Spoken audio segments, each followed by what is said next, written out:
All right, everybody, what is up? We are going to start making an e-bike out of one of these bad boys right here. This is a Kunray BLDC model number MY 1020. It's rated for 72 volts, 45 amps, 3,000 watts. It's a 4900K.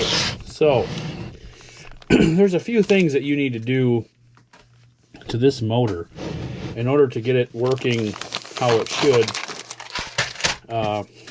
It gets really hot. That's the bad thing. Okay, these little holes are not enough to cool it down. So I did get a big fan here. I was going to kind of finagle that sucker somewhere to blow over. Maybe put it in front of it and put the speed control right there and blow air across everything. That will definitely help keep things cool. Also, I have this heat sink that goes on this motor right here.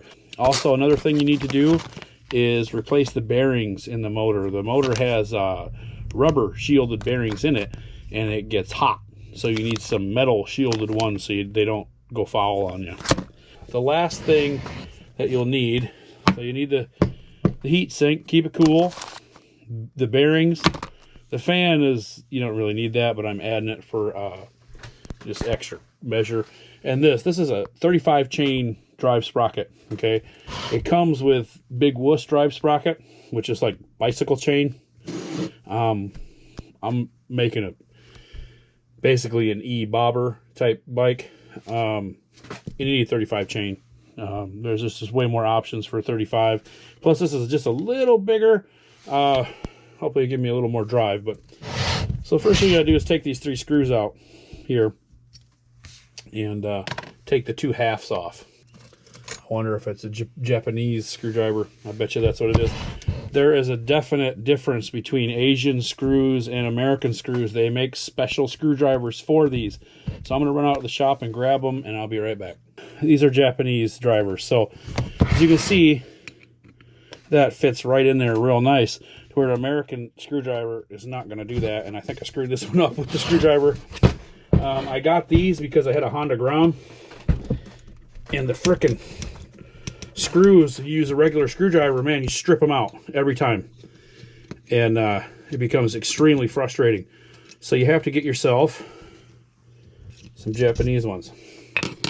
There's one bolt, goes all the way down through and threads into this piece. So one good thing is the front to back shim is excellent. I mean, it's on point. So now we got to kind of pry these apart.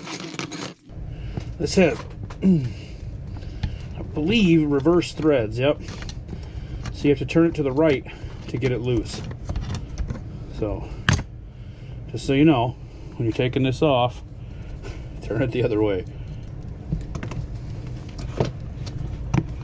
I think he took the back off and then kind of tapped out the front. So you can see when you open it up, some light in there, that these bearings right here, you can get them off, have a rubber seal. So we definitely want to put some metal shield bearings on there. Seems pretty in there. A little small thin screwdriver, kind of gave her a little tappy tap. Seems to have broken the friction thing. There we go. Okay, so then there's your other bearing. So basically, you got to do is drill these holes out. Okay, probably that same size they've got there, or a little bit bigger, on both sides, to let more air flow through there. Oh, the fucking magnet. It's serious. Jesus. It's pretty fucking serious here, getting this bearing off. I had to go down and use a bearing puller to get that sucker off. It was on there, so I recommend getting yourself a bearing puller before doing this. So it come right off with a bearing puller, so not a big deal at all. It's really good fit.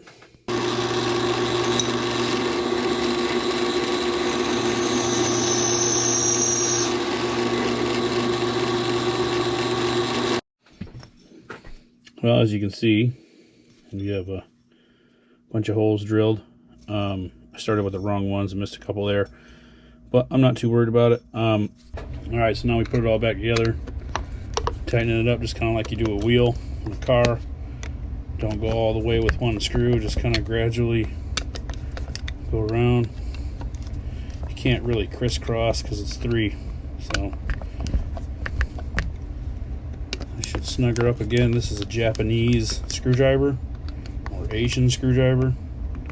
Makes all the difference. The screws, I kind of marred them up pretty good with the American screwdriver.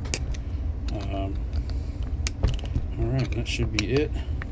The 35 chain up on there, and then remember, it's reverse threads on this bad boy.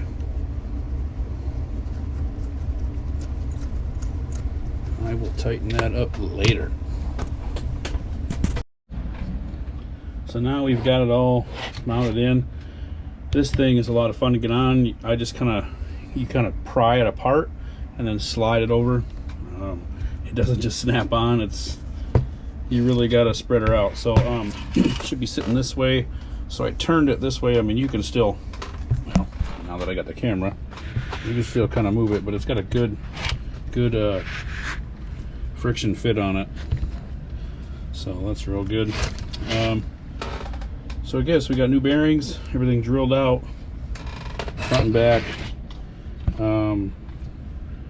For some reason, my rear bearing, man, I had to get a bearing puller to pull it off, and the new one did not want to go on. I had to like beat it on there. So I took it out to the garage and used a mallet and pounded that bearing onto the shaft.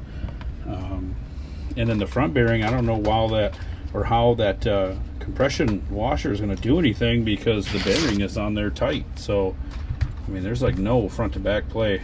So that's pretty good. So this is a serious brushless motor, but it needs to cool. Everybody says it needs to cool. Okay, so I've got my picture on the phone there with all my wires. So basically what you got to do is just pull this little tab out a little bit like that on each one, and you just stick them in there. My plan is to make this bike in a trailer so that fits, you know, a pack of water, so that we can ride this down to the grocery store and get a pack of bottled water and bring it back. So that's basically why we're building it. Another reason is the rails and trail system. We have an extensive, you know, trail system here that goes around some beautiful areas, and you can ride e-bikes on those trails. And man, that's going to be a good time. So that's basically why I'm building this. But I think with the battery was, I think, just about 800 bucks. This was 250 for all this. So we're, what, 8, 9, 10, yeah, 1100 bucks or so in the whole drive system. But pretty simple, no gas and oil, yellow to yellow, blue to blue, green to green, and so on. I will also do this the right way. I will solder the wires together for maximum flow. I'll probably shorten them all up and stuff, so it's a nice clean wire job. I'm not sure. There's a bunch of options on these plugs, like theft control and reverse and all kinds of stuff like that. So I haven't really looked at the controls yet. They even have a foot pedal for it, which is kind of different. But you can see the controllers have a few plugs too. See, so these are the ones that come with it, which is pretty decent. You can change the drive right here, the drive mode. In the middle, there's 3. There's like, I don't know, 50% battery, 75, and full power. So if you're just tooling through town, you don't need all the juice. You can just turn it down. So this has a, you know, reverse and things like that. So that's gonna be pretty cool having a bike with reverse and everything. It should be pretty sweet.